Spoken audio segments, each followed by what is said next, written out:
فاسألوا أهل الذكر إن كنتم لا تعلمون۔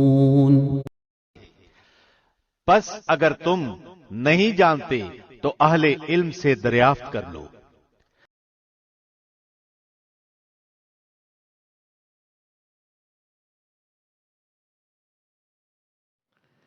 ہری پور ہزارہ سے عبد الحمید قاسمی صاحب نے سوال پوچھا ہے۔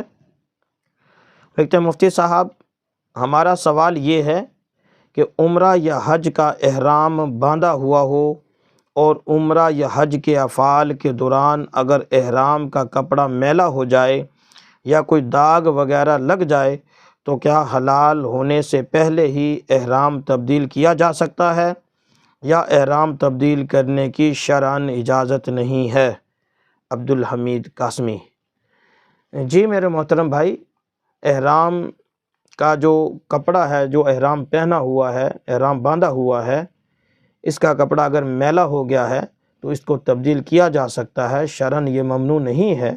بس اتنا خیال رکھا جائے کہ جو نیا کپڑا، جو نیا احرام باندھا جا رہا ہے وہ خوشبو وغیرہ سے پاک ہو، اس کو خوشبو نہ لگی ہوئی ہو، اس میں خوشبو کسی طرح کی نہ ہو۔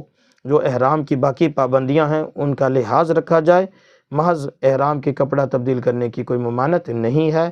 اگر میلا ہو گیا تو اس کو تبدیل کیا جا سکتا ہے، اگرچہ بندہ بھی حلال نہ بھی ہوا ہو تو بھی کیا جا سکتا ہے۔